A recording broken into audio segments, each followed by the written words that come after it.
Bom dia, meus amados irmãos. Graça e paz do nosso Senhor e Salvador Jesus Cristo sejam com todos.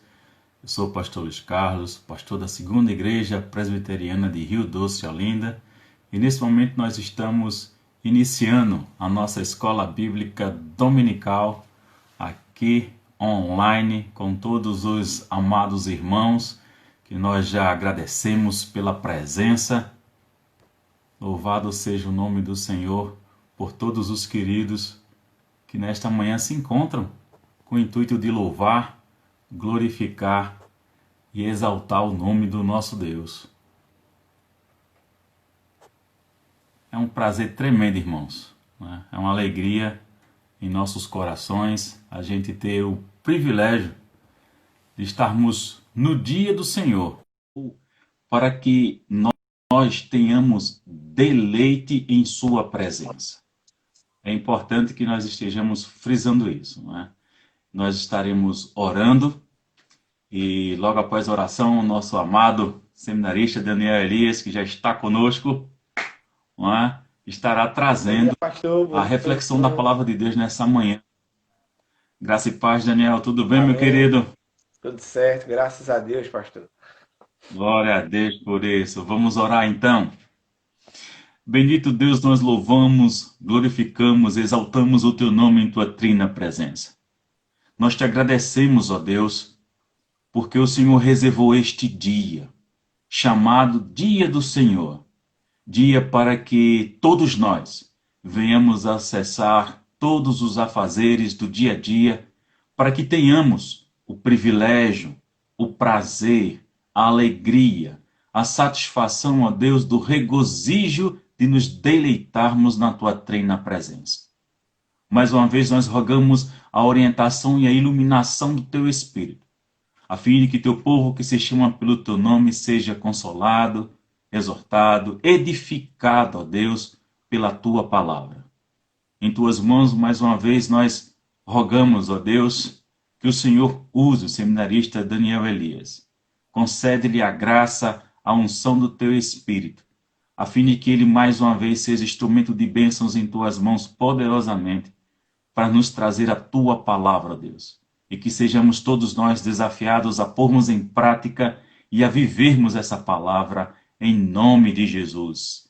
Amém. Meus irmãos, bom dia mais uma vez, graça e paz a todos.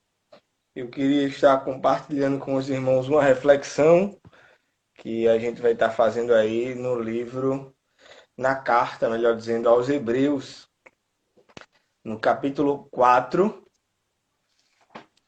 E a gente vai estar refletindo nos versículos 14, 15 e 16. Hebreus, capítulo 4, os versículos 14, 15 e 16. Para que a gente ganhe tempo, eu já vou dando sequência na leitura. O texto diz o seguinte: Tendo, pois, a Jesus, o Filho de Deus, como grande sumo sacerdote que penetrou os céus, conservemos firmes a nossa confissão, porque não temos sumo sacerdote que não possa compadecer-se das nossas fraquezas. Antes, foi ele tentado em todas as coisas, à nossa semelhança, mas sem pecado.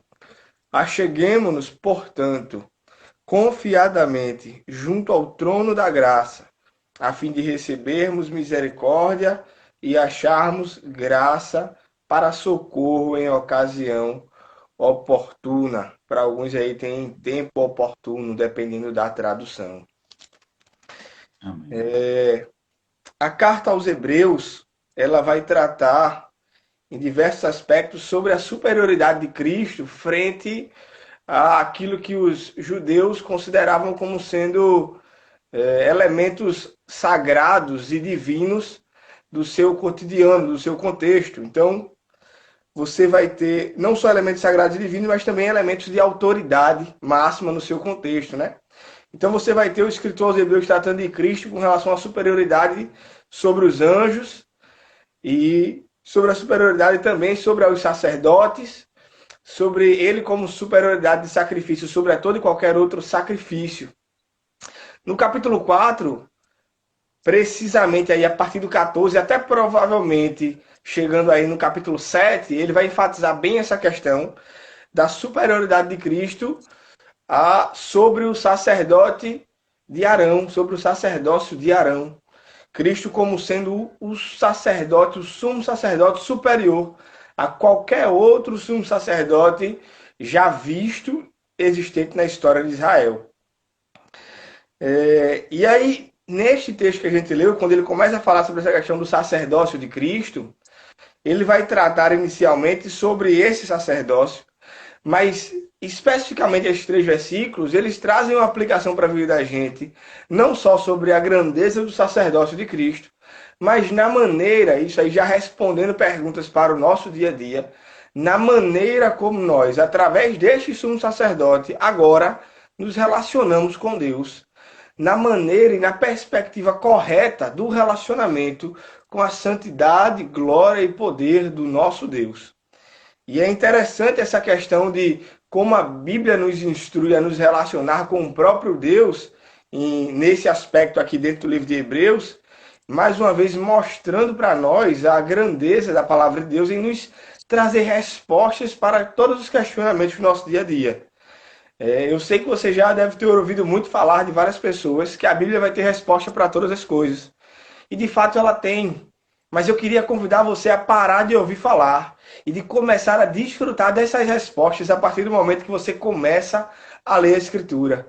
Ontem nós vimos, pela graça de Deus na célula, a resposta de Deus para o preconceito através da carta de Paulo aos Efésios. E hoje a gente vai ver um pouco da resposta que Deus tem para a gente, na maneira de nos conduzirmos a entrar na sua presença. Para essa questão de relacionamento com Deus, porque infelizmente a gente vê alguns relacionamentos distorcidos, algumas maneiras distorcidas que as religiões e líderes religiosos apresentam de como relacionamos-nos, ou de como nos devemos relacionar ou achegarmos a Deus. Hebreus vai trazer isso claramente para nós de como faremos isso de maneira satisfatória perante o próprio Deus.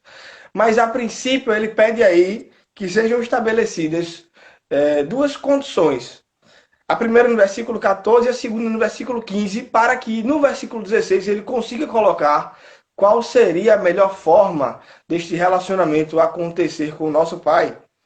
A primeira condição que o versículo de Hebreus traz para que nós possamos entender este relacionamento com Deus, este contato com Deus, primeiro tendo a perspectiva de que Cristo é o nosso grande sumo sacerdote. Você deve lembrar muito bem qual era o papel do sacerdote no Antigo Testamento. Ele tinha diversos papéis, um deles era de ensinar a lei ao povo, a gente vai ver isso em diversos livros, no Pentateuco e também nos profetas. E ele também tinha, entre outros, de oferecer as ofertas de sacrifício do povo, levando elas a Deus. Principalmente as ofertas de sacrifício pelo pecado, para que Deus pudesse estar aceitando estas ofertas e perdoando o povo dos seus pecados. Então, uma vez por ano, o sacerdote recebia as ofertas em formas de animais, imolava estes animais, e o sangue aspergido desses animais, naquele momento, eram todos ofertados a Deus. Primeiro em paga pelos pecados do sacerdote, em primeiro lugar. Depois em paga dos pecados do sacerdote, dos pecados de todo o povo. E aí, uma vez por ano, esse movimento deveria ser realizado para que Deus estivesse recebendo desta forma o sentimento de arrependimento do povo. O povo arrependido, os animais pagando pelo pecado que tinham cometido em seu lugar. E uma vez por ano esse movimento era realizado pelo sumo sacerdote.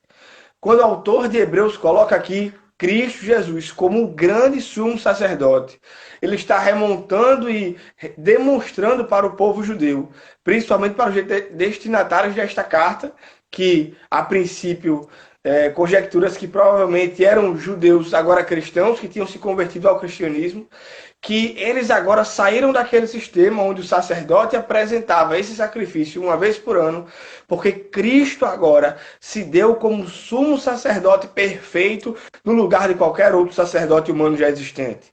E uma vez ele rendendo graças e entregando-se a si mesmo pelos pecados de todo o povo, agora não haveria mais a necessidade desse sacrifício anual realizado por intermédio de um sacerdote humano e se utilizando do sangue dos animais, pois agora Cristo haveria satisfeito toda esta necessidade de justiça diante de Deus com o sacrifício da sua própria pessoa na cruz do Calvário.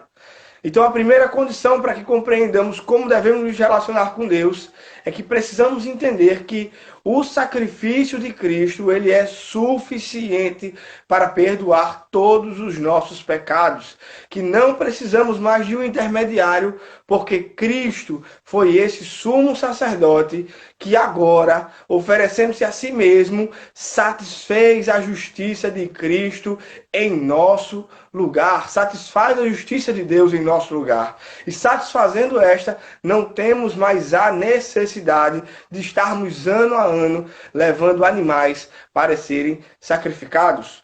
Uma vez compreendendo esse papel glorioso de Cristo como sumo sacerdote, o autor nos leva a ter uma segunda compreensão necessária para termos um relacionamento real, numa perspectiva bíblica e santa, a partir das Escrituras, para com o nosso Deus. Essa está contida no versículo 15, onde ele vai dizer o seguinte: porque não temos um sumo sacerdote que não possa compadecer-se das nossas fraquezas. Antes foi ele tentado em todas as coisas, a nossa semelhança, mas sem pecado. O segundo argumento que precisamos entender, a segunda concepção que precisamos ter, é que este sacrifício de Cristo é um sacrifício suficiente para todas as nossas necessidades, mas após o sacrifício, após ele ter sido subido aos céus, e estando agora à destra de Deus Pai, ele não nos desprezou. Pelo contrário, ele está à destra de Deus. E mediante a tudo que passou aqui, ele tem total condições de compadecer-se do seu povo. O Deus que outrora se fez homem, morreu em nosso lugar e hoje está à destra de Deus Pai. Ele é um Deus que conhece as nossas limitações, conhece as nossas fraquezas, conhece as nossas dificuldades, porque em tudo foi tentado, em tudo foi provado, mas de maneira alguma pecou, de maneira alguma cedeu, em tudo foi perfeito. E conhecendo o que passamos, conhecendo o que temos vivido, ele é capaz de compadecer-se de nós perfeitamente, pois ele nos conhece como ninguém. A segunda condição que o escritor coloca aqui é que Deus nos conhece em todas as nossas fraquezas. Então, uma vez que ele coloca que Cristo é o nosso sumo e perfeito sacerdote, e que este sumo e perfeito sacerdote nos conhece em todas as nossas necessidades, agora ele nos apresenta a forma como devemos nos chegar até Deus, como devemos nos relacionar com Deus, como devemos nos dirigir a Deus em sua beleza, em sua santidade, em sua glória. E a gente está finalizando agora no versículo 16. Perceba o que ele diz. Primeiro ele diz: acheguemo-nos, portanto, confiadamente junto ao trono da graça. O autor nos convida agora, depois de termos aprendido estas lições, depois de termos compreendido estas verdades, que podemos nos chegar confiadamente, e algumas outras versões, ousadamente, ao trono da graça. O trono da graça é diante da grandeza de Deus, da glória de Deus, da soberania de Deus. Este é o trono da graça. E como nós, pecadores, podemos chegar diante desse trono? Outrora seríamos fulminados pelos nossos pecados, pois estaríamos diante da grandeza do ser de Deus. Mas o que nos capacita hoje a estarmos diante dessa grandeza, dessa presença, é porque nos achegamos confiando nos méritos de Cristo. Louvado seja Deus. Nós não chegamos, não nos apresentamos diante de Deus confiando em nossos méritos, confiando naquilo que venhamos a fazer, confiando no que somos, mas confiando na obra perfeita que Cristo realizou na cruz do Calvário e que essa obra nos alcança e nos torna agora possíveis de entrarmos diante da presença de Deus. O véu do santuário foi rasgado de alto a baixo e o acesso a Deus foi permitido, porque Cristo se deu como propiciação pelos nossos pecados. E hoje temos livre acesso. Então chegamos diante de Deus agora, nos relacionamos com Deus, não por causa de nós, mas confiando nos méritos de Cristo. Em segundo lugar, Nós nos relacionamos com Deus agora e compreendemos que diante do trono da graça estamos a fim de recebermos misericórdia e acharmos graça. Diante de Deus, meus irmãos, nós não ordenamos, nós não determinamos, nós não exigimos, mas nós nos humilhamos e esperamos que o Senhor nos conceda misericórdia e graça. Nós estamos aqui para receber da parte de Deus aquilo que Ele tem para nós. Nós não nos colocamos como alguém que pode exigir algo de Deus, pois não temos condições alguma disso. Nós nos encontramos como aqueles que recebem e recebemos tudo o que precisamos, que é misericórdia e graça. Nós recebemos muito mais do que precisamos, o sustento diário, a graça diária, as bênçãos diárias de Deus. Isso é graça desprendida de Deus para conosco. Saiba que aquilo que você precisa, Deus sabe. Aquilo que você necessita, Deus sabe. E Ele lhe dispensará porções de graça e misericórdia para que você viva de maneira a glorificá-lo e exaltá-lo em tudo que você vive.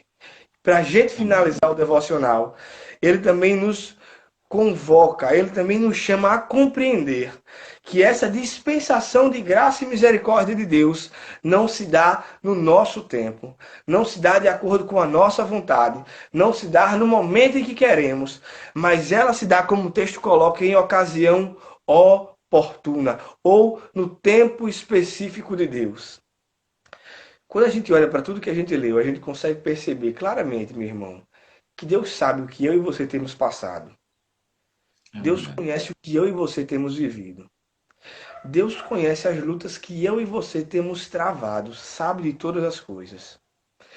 Mas Ele também sabe até quando aguentamos e sabe o momento certo para socorrermos a mim e a você, para que Ele venha socorrer a mim e a você no tempo oportuno. Por mais que as coisas estejam difíceis, Deus sabe a hora exata que você precisa das suas mãos de socorro estendidas sobre a sua vida. E assim Ele fará, pois Ele é Deus. E em sua soberania Ele agirá no tempo certo.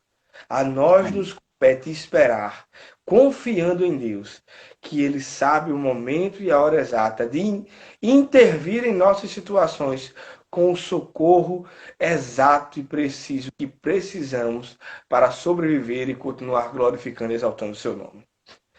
Que Deus nos abençoe, que Deus nos ajude, que possamos continuar vivendo para a glória de Deus, achegamos-nos e nos relacionando, confiando em Deus, a partir dos méritos de Cristo e não nos nossos, da perspectiva bíblica correta que Ele tem deixado para nós. Que Deus abençoe a sua igreja, que Deus possa estar nos abençoando, que prossigamos agora com o estudo da Palavra de Deus com o nosso pastor Luiz Carlos. Que Deus abençoe, fique na paz. Amém. Deus lhe bendiga, Daniel.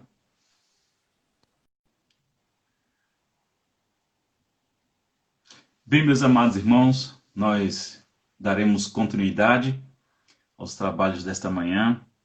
Mas antes de nós estarmos passando para o estudo da palavra, ontem nós fizemos, às 20 horas, um teste de transmissão pelo YouTube. Nós havíamos avisado durante a semana aos amados irmãos, mas nós não tivemos uma grande adesão. Então, nós decidimos que este domingo ainda, nós estaremos fazendo a transmissão pelo canal, pela plataforma, do Instagram. E que os irmãos estejam, por favor, nos ajudando e continuando a divulgar o nosso canal para que a gente tenha, de fato, os 1000 inscritos e que possibilite a transmissão pelo celular. Por isso que nós estamos trabalhando nesse sentido. Nós já conseguimos, logicamente, fazer a transmissão, mas via notebook por meio de um aplicativo, que nós fizemos ontem o teste, e frisando que nós não tivemos a quantidade que gostaríamos de ter para que os irmãos tivessem observado, tivessem participado e tivessem tido conhecimento de como funciona a plataforma do YouTube.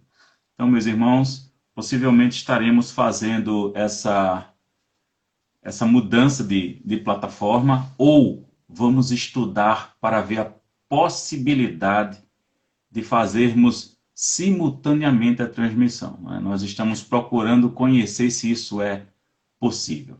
Então, vamos orar mais uma vez e vamos partir para a exposição da palavra de Deus. Bendito Deus, nós louvamos o teu nome, ó Deus, Pai amado, mais uma vez em tua trina presença. Glorificamos e te exaltamos pela tua palavra, Senhor, e em nome de Jesus. Ajuda-nos, ó Deus, como nos ordena o próprio Salvador, a guardarmos as tuas palavras. Senhor, mais uma vez, usou o teu filho Daniel e nos falou aos nossos corações. Então, ó Pai, por meio da instrumentalidade do teu Espírito amado em que nós habita, nos ajude a conservar esta palavra e a pôr em prática em nome de Jesus.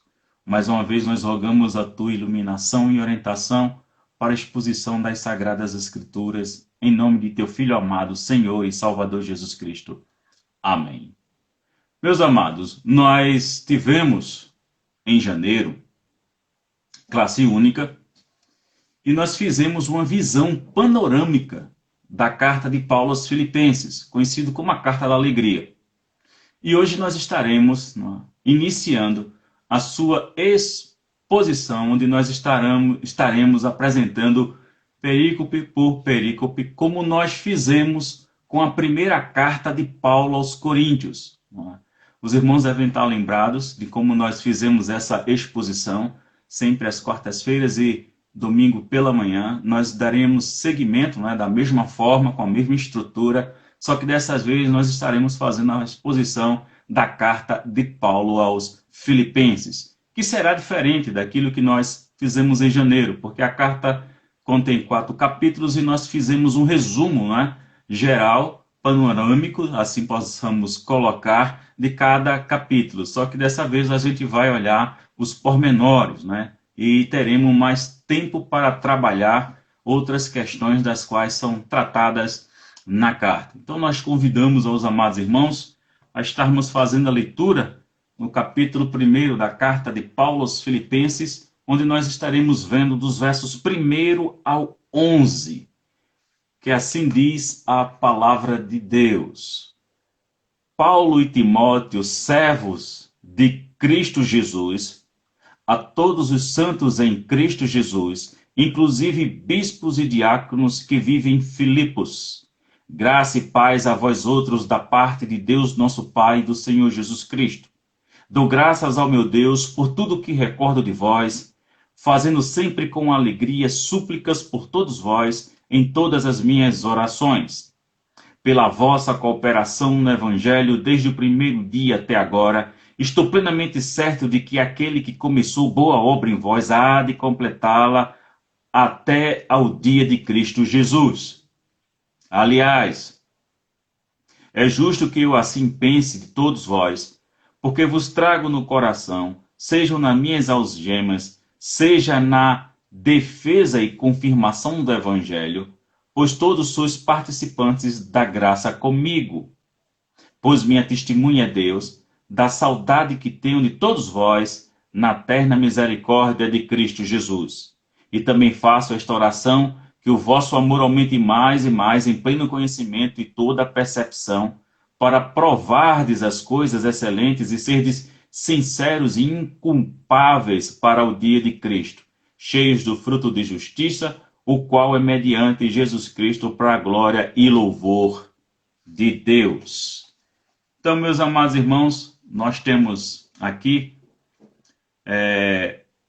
o início da exposição da carta de Paulo aos Coríntios. Nós estaremos fazendo aqui todo um contexto histórico, social, o pano de fundo, da qual Paulo está escrevendo essa carta, bem a situação dele, como também a posição da igreja e o seu contexto.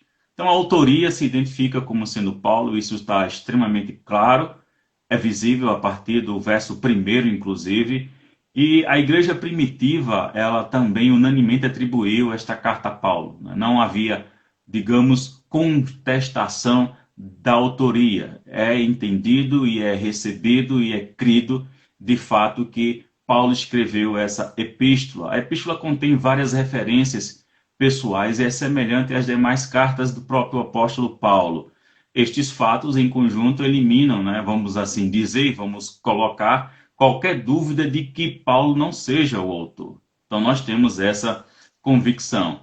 Nós temos também a questão da data e a ocasião em que a carta fora escrita, e de acordo com a tradição antiga que Paulo tenha escrito aos Filipenses, durante a sua prisão em Roma, que é mencionado em Atos capítulo 28, e que ele o fez perto do fim desse período, em torno do ano 61 depois de Cristo. As suas referências aqui, meus irmãos, a guarda pretoriana que ele faz no capítulo 1, verso 13, e a casa de César, o qual ele também menciona no capítulo 4, verso 22, se encaixam melhor, vamos assim dizer, em um cenário romano. Okay? A linguagem que Paulo utiliza no capítulo 1, do 7 até o 26, sugere procedimentos legais do mais alto nível. Então, nós temos aqui uma situação também da composição da sociedade de Filipos. A cidade de Filipos foi assim chamada, né? Recebeu esse nome em honra a Filipe da Macedônia, que é o pai de Alexandre o Grande. Uma razão para a importância é que ela ficava na estrada principal entre as províncias orientais, ok, e Roma. Estava nesse caminho, sendo uma colônia romana, habitada parcialmente, né, por soldados romanos aposentados.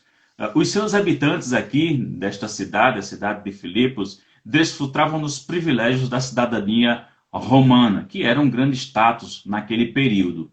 As ausências de citações aqui por parte de Paulo do Antigo Testamento e de nomes judeus na carta indica que a igreja de Filipos era, em sua maior parte, formada pelos gentios. Então, a carta de Paulo aos Filipenses, ela tem algumas particularidades, né, e alguns aspectos doutrinários.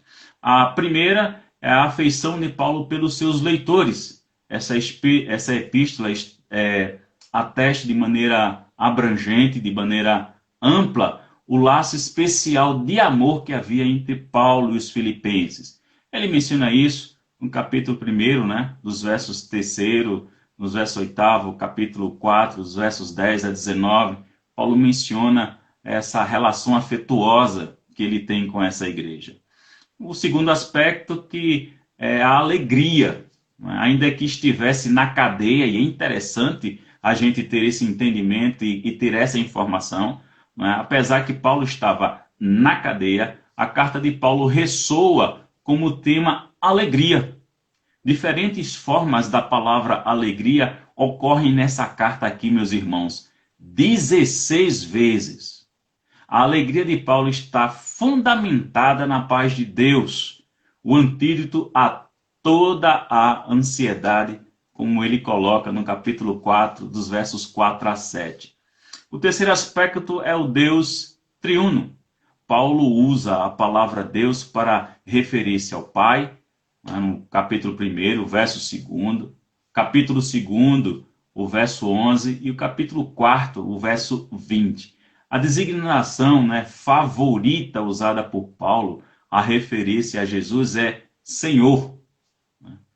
E a gente vê isso em diversos momentos da carta, capítulo 1, verso 2, capítulo 2, verso 11 e 19, capítulo 3, verso 8, verso 20, capítulo 4, verso 23. Então, de um lado, Paulo afirma esta carta que o Pai e o Filho são idênticos em seu ser.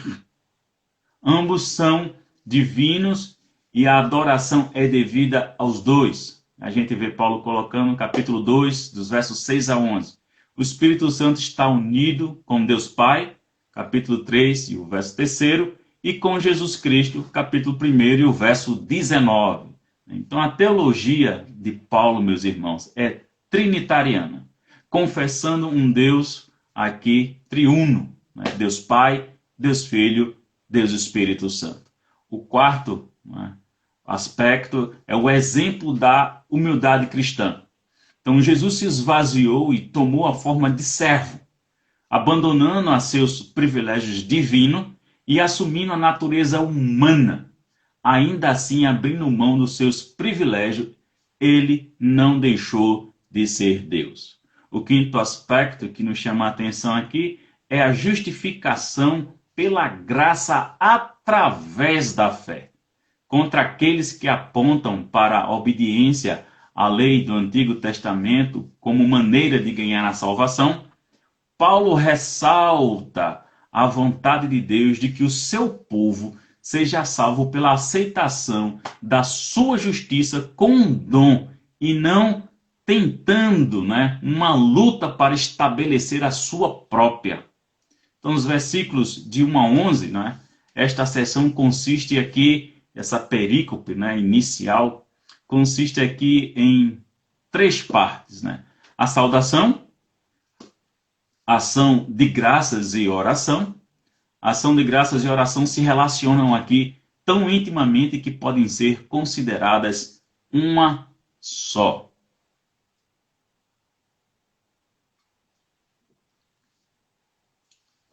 Então nós iniciamos e vemos dos versos 1 ao 6. Então Paulo, ele tem uma saudação tradicional. Paulo e Timóteo, servos de Jesus Cristo. E o que nos chama a atenção, irmãos, é justamente a palavra inicial. Eu já disse em outros momentos, mas é sempre bom a gente estar lembrando isso. A palavra grega utilizada para servo significa escravo. Então vejam como a gente traduzisse, dessa forma colocaríamos Paulo e Timóteo, escravos de Cristo Jesus. A ideia é essa.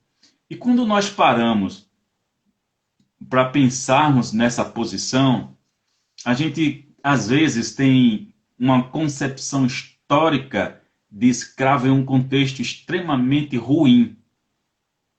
Porque nós vivenciamos, historicamente na nossa nação, essa perspectiva no início da sua colonização. Então nós não temos uma boa referência nesse sentido. Mas aqui uma referência completamente diferenciada. Trata-se de um servo ou de um escravo que se torna livre, mas que decide, com alegria, com satisfação, continuar trabalhando para aquele senhor que o deu a sua liberdade. Então ele continua ali trabalhando e recebendo, vamos assim dizer, seu salário.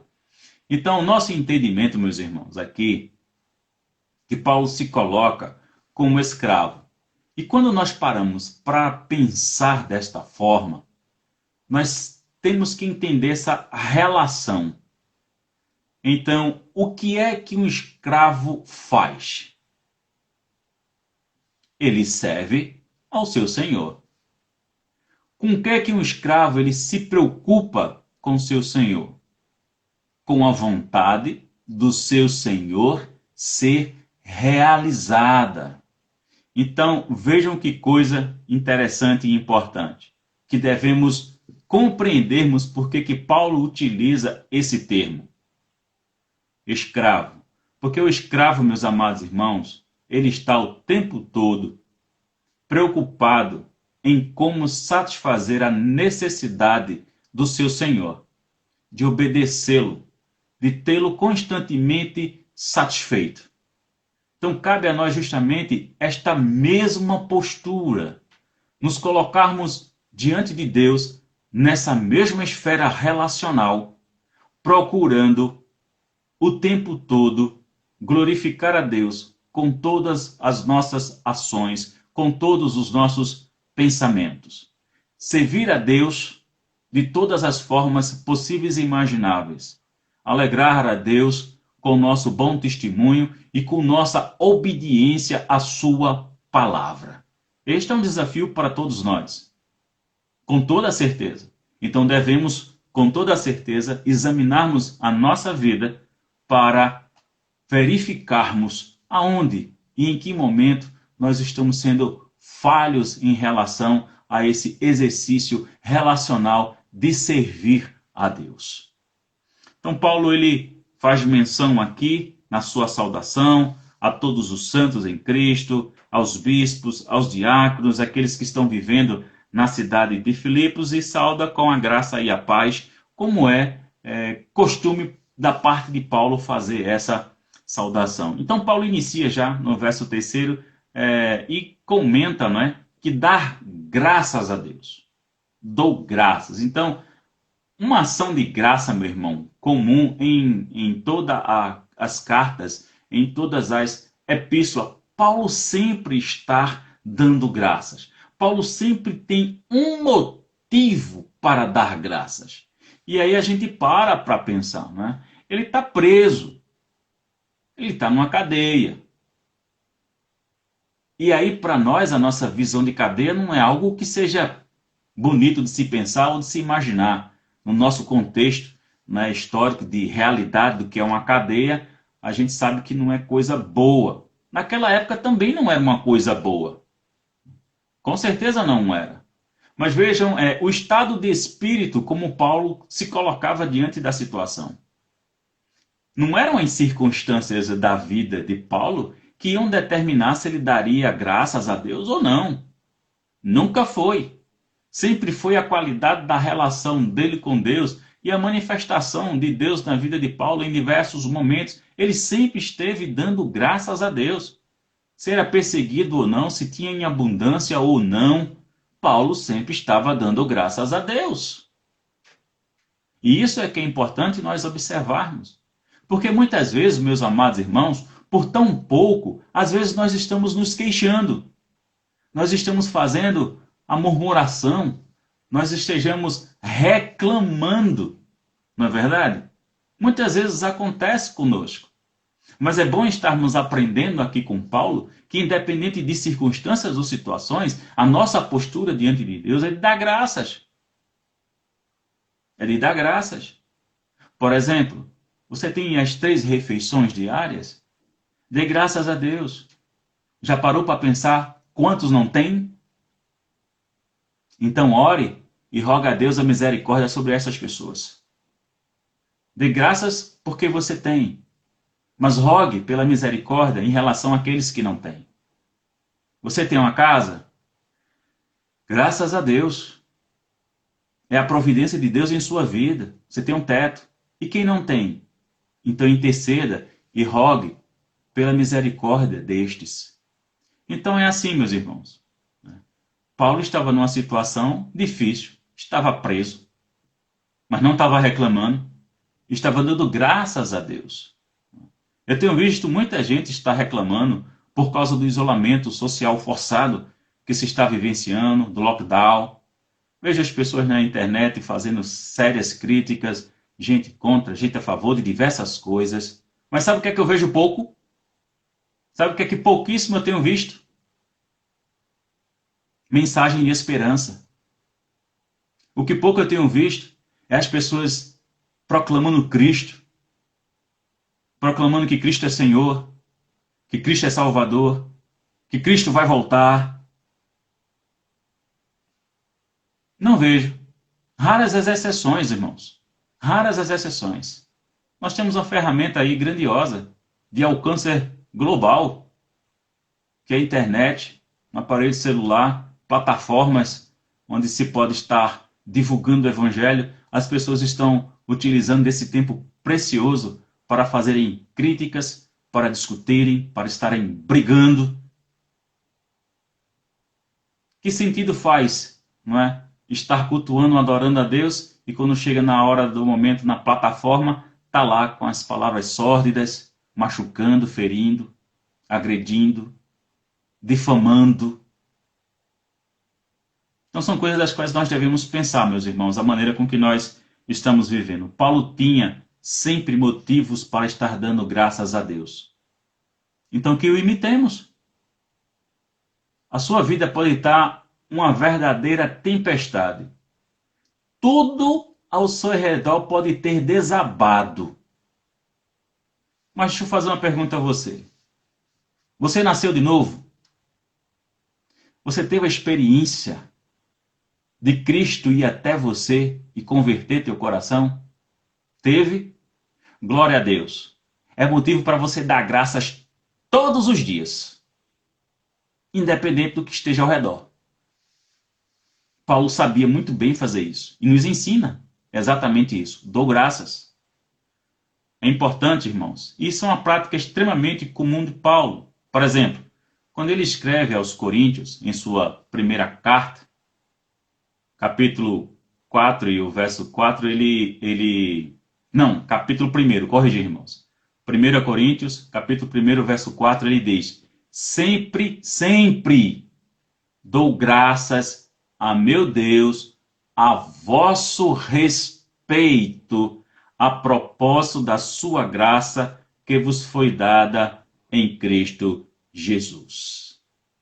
Então isso é extremamente importante a gente observar, né? Paulo, quando fala com os coríntios, diz que a respeito da relação dele com os coríntios, ele sempre dá graça pelos coríntios. Então Paulo não só dava graças pelos coríntios, Paulo dava graça pelos filipenses, Paulo dava graça pelos gálatas, Paulo dava graça para todas as igrejas com quem ele se relacionava. Então vejam que Paulo tinha vários motivos, várias situações distintas, e Paulo estava dando graças a Deus pela vida dos amados irmãos. E pela manifestação, né, do poder, da própria graça de Deus, da sua bondade, da sua misericórdia para com o seu povo, dada aqui, como ele fala, não é, aos coríntios, que vos foi dada em Cristo Jesus. Então, Paulo sempre teve essa perspectiva e nos chama a atenção a nós estarmos vivendo da mesma forma, dando graças a Deus por todas as coisas, por tudo. Então, meus amados irmãos, nós vamos prosseguir. Então, Paulo chega aqui no verso 4, ele diz: sempre em todas as minhas orações. Então, aqui é algo que nós vamos aprender também com Paulo, que as orações sempre foram algo que fizeram parte do ministério de Paulo. Eu digo, e eu sempre repito, e sempre que tenho oportunidade eu menciono: prestem bem atenção, nenhum ministério sobrevive sem orações. Nenhum ministério sobrevive sem orações. Então é bom, irmãos, que nós tenhamos essa compreensão. Da mesma forma que nenhum ministério sobrevive sem orações, como é que nós iremos encarar este mundo tenebroso?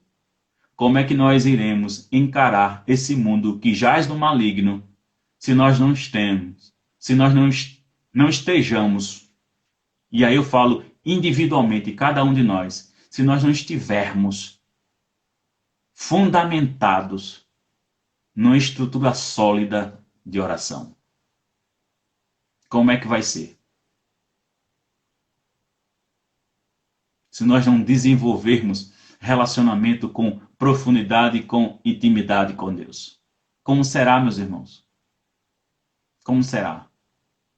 Então aqui a gente aprende com Paulo que as orações sempre fizeram parte de toda a sua vida.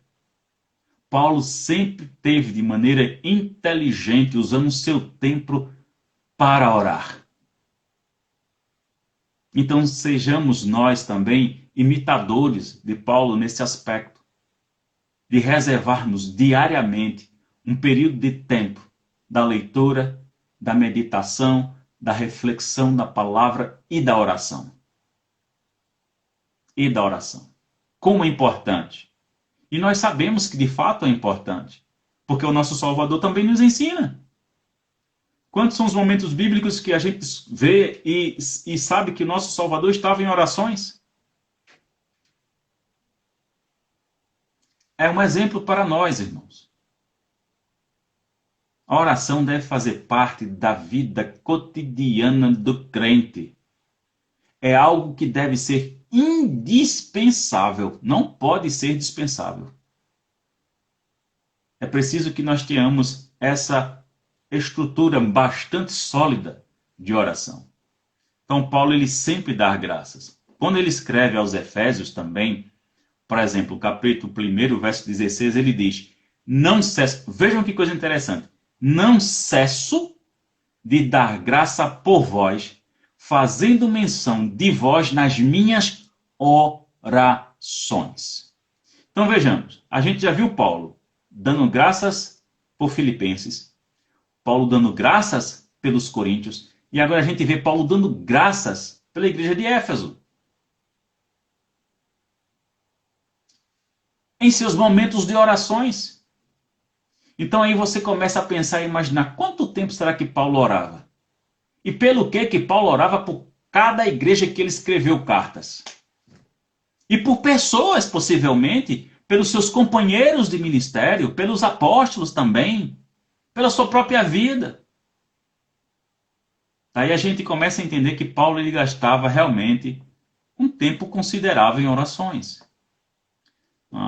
Tempo utilizados com orações aqui, irmãos, incluindo diversas igrejas. O escritor e comentarista do Novo Testamento, Ralph Martin, ele diz assim: Paulo louva a Deus e reciprocamente assegura-lhes que está orando por eles, mas ainda ele ora com alegria.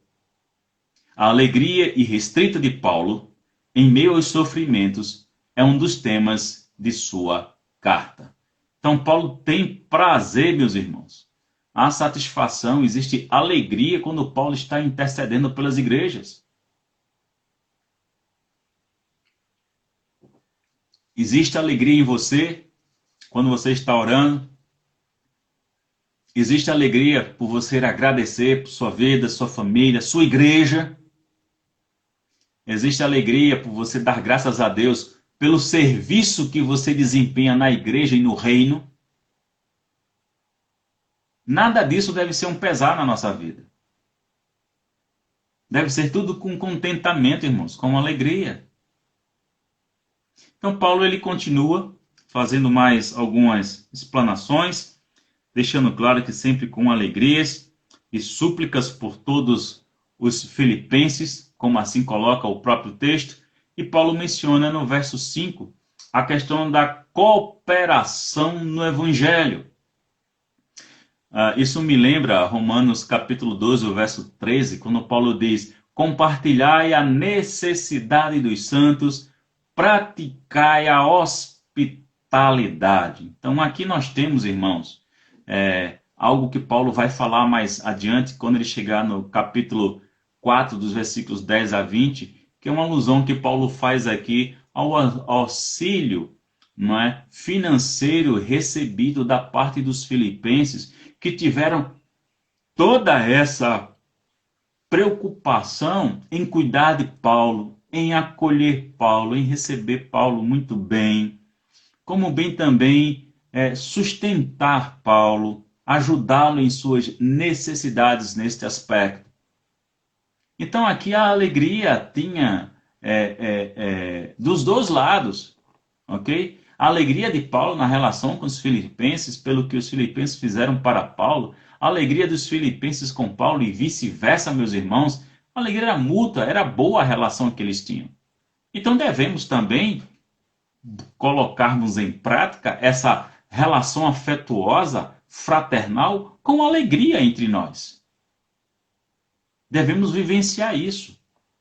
Nós não devemos estarmos nos relacionando porque, não tem jeito, eu tenho que estar ali. Não.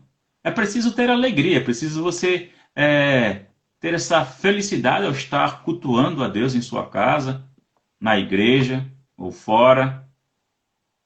É preciso que a gente desenvolva, não é, essa alegria relacional da mesma forma que Paulo aqui desenvolve. Mas Paulo tem aqui motivos específicos pelo qual ele dá a graça aos filipenses e deixa isso extremamente claro. Paulo não esconde a sua alegria e o motivo pelo qual ele está alegre, porque ele dá graças com relação aos filipenses. Não é? John MacArthur, não é? Ele diz o seguinte: Paulo se alegrava que os filipenses eram salvos. Primeira coisa.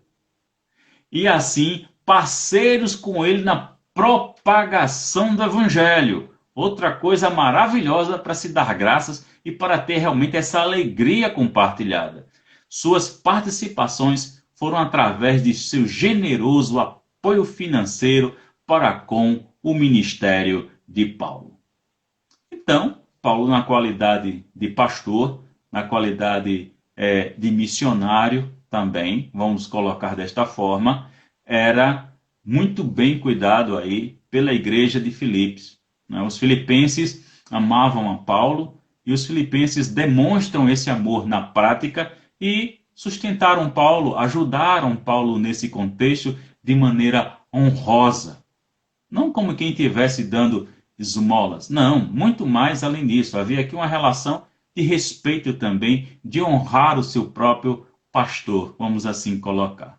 Então, Paulo segue adiante, no verso 6, ele coloca a questão, a boa obra em que vos há de completá-la. Isso nós lembramos, é o Evangelho de João, capítulo 6, o verso 29, que diz, respondeu-lhe Jesus, a obra de Deus é esta, que creais naquele por ele foi enviado. A obra de Deus é esta, que creais naquele que por ele foi enviado.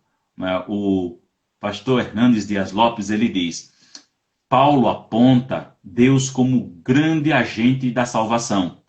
A salvação é uma obra exclusiva de Deus. Foi Deus quem planejou a salvação, é Ele quem escolhe, quem abre o coração, quem chama, quem regenera, quem dá o arrependimento para a vida, quem dá a fé salvadora, quem justifica, quem santifica e quem glorifica. Glória a Deus por isso. Porque sendo Deus que faz todas essas coisas, quem poderá impedir a ação do nosso Deus Pai Todo-Poderoso? Glorifiquemos a Deus, meus irmãos. Tenhamos alegria em nossos corações, em nosso viver, por esta obra tão grandiosa, tão maravilhosa e poderosa de Deus em nós. Que coisa bela, que coisa linda! E por que então, meus irmãos, nos abatermos com as circunstâncias e com as situações ao nosso redor? Vamos aprender a ter uma relação com mais profundidade com Deus para que estas coisas que nós estamos sempre descobrindo acerca de Deus, de sua palavra e como Ele age em nós, sejam motivos superabundantes de ações de graças. De ações de graças. Como é bom a gente ter um coração grato para com as realizações e os feitos poderosos de Deus na nossa vida. Desde as coisas pequenininhas até as coisas maravilhosas, espetaculares.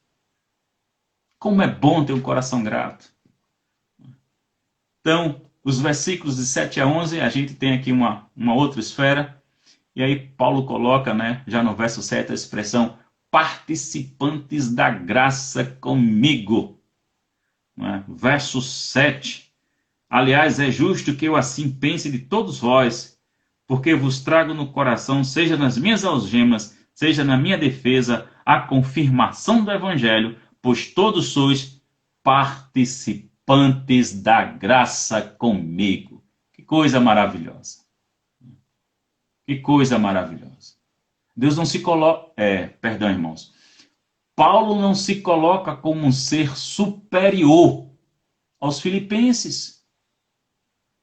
Ele, por ser tido, vocacionado, chamado como apóstolo, ele em nenhum momento se coloca que é um ser superior, mais elevado ou mais poderoso, para se sentir mais agraciados. Não, olha o que ele diz aos filipenses. Vocês são coparticipantes da graça comigo. Vocês participam da mesma graça que eu. Não é belo? William Hendricks, que é escritor e comentarista do Novo Testamento, ele diz assim, Paulo chama meus coparticipantes na graça, isto é, da operação da graça de Deus que capacita alguém a trabalhar no interesse do Evangelho, a sofrer por ele, a dar assistência aos que proclamam e o defendem. Então, essa era a relação que Paulo tinha com a igreja de Filipos. Havia essa relação mútua. Logicamente, Paulo dando graças pela operosidade da graça de Deus na vida dos filipenses, pela transformação na vida deles, pela salvação na vida deles, Paulo estava ali sendo gracioso, né? Para com eles, como eles estavam sendo graciosos para com Paulo, um cuidando do outro. Coisa maravilhosa.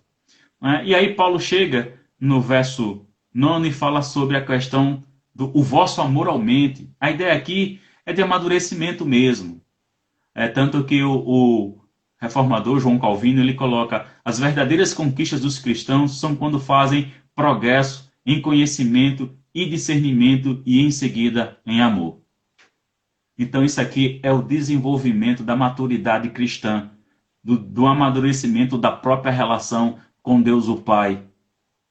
E que nós devemos, irmãos, estarmos investindo nessa questão. Porque a gente não pode começar a carreira cristã como homens maduros, né? Todo mundo recebe leite espiritual, mas a gente não pode passar a vida toda querendo tomar leite espiritual, não. A gente tem que comer uma boa feijoada espiritual também. E seguir em frente, e amadurecer, e crescer na graça. Então chega no verso 10, Paulo ele coloca para aprovardes as coisas excelentes, ou seja, a gente distinguir as coisas. E isso é extremamente importante, para aprovardes as coisas excelentes e serdes sinceros e inculpáveis para o dia de Cristo, apontando logicamente para o seu retorno, como as pessoas iriam se apresentar, estar diante de Deus naquele grande e maravilhoso dia. Então, eu gosto da expressão que o nosso reformador João Calvino, ele coloca a respeito desse assunto, que ele diz, temos aqui uma definição de sabedoria cristã, conhecer o que é vantajoso e conveniente, não torturar a mente com sutilezas vazias e com especulações, pois o Senhor não deseja que seu povo crente se empregue futilmente em aprender o que é de proveito nenhum. Então isso é extremamente importante a gente entender. Aprender aquilo que tem proveito, aprender aquilo com que Deus possa ser glorificado e exaltado. Então Paulo chega já, finalizando o versículo 11 e diz, cheios do fruto da justiça. E é bom entender que esses são frutos que produzem uma relação correta entre Deus e os crentes, ok? Então eu finalizo também trazendo para nós algo que o nosso reformador João Calvino fala a respeito. Isto pertence agora à vida exterior, pois uma boa consciência produz seus frutos por meio de obras. Daí ele desejar que fossem frutíferos em boas obras para a glória de Deus. Traz frutos, diz ele, provém de Cristo porque emanam da graça de Cristo. Porque os frutos, por exemplo, meus irmãos, quando a gente verifica lá na carta de Paulo aos Gálatas, ele diz que os frutos são do Espírito. Não é dito que são frutos dos crentes, mas do Espírito. Então só quem brota aqueles frutos é quem tem em si o Espírito. Que Deus aplique, meus amados irmãos, essa palavra aos nossos corações. Louvado seja o Senhor pelo privilégio que nós temos de servi-lo. Nós agradecemos a presença de todos os amados irmãos e irmãs, de pastores e de igrejas presentes, que a boa mão do Senhor seja sobre toda a vida de vocês, o ministério de vocês, a igreja de vocês, que cresçam em ações de graças para o louvor do nosso Deus Pai Todo-Poderoso. Nós estaremos, meus irmãos, nos reunindo mais à noite, às 19 horas, onde nós estaremos iniciando a exposição da carta de Paulo aos Colossenses, ok? Nós estaremos pregando sistematicamente em toda a carta. Meus irmãos, não esqueçam de estarem fazendo a sua oferta de amor. Então, liguem para o diácono Aloísio, tá certo? Procure saber qual é o alimento que está faltando para que você possa suprir essa necessidade e a gente esteja confeccionando as cestas básicas para darmos assistência aos irmãos que estão desempregados, aos irmãos que são autônomos, que não estão recebendo, né? Apesar de receberem alguns a oferta não, né? A ajuda governamental de R$ 600, mas quem tem 2 filhos, quem tem esposa e ainda paga aluguel, a gente sabe que R$ 600 ajuda, mas não é suficiente.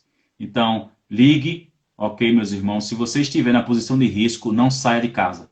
Ligue para um dos diáconos ou para um dos auxiliares da diaconia que vai até sua casa, recebe sua oferta de amor, recebe sua oferta financeira, recebe seu dízimo e vai lá entregar ao diácono Aloísio.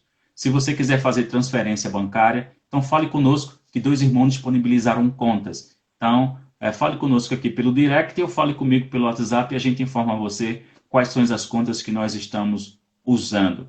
Então, meus amados irmãos, que a boa mão do Senhor sejam com todos vocês, graça e paz de Jesus Cristo sejam multiplicadas e até a noite onde nós estaremos.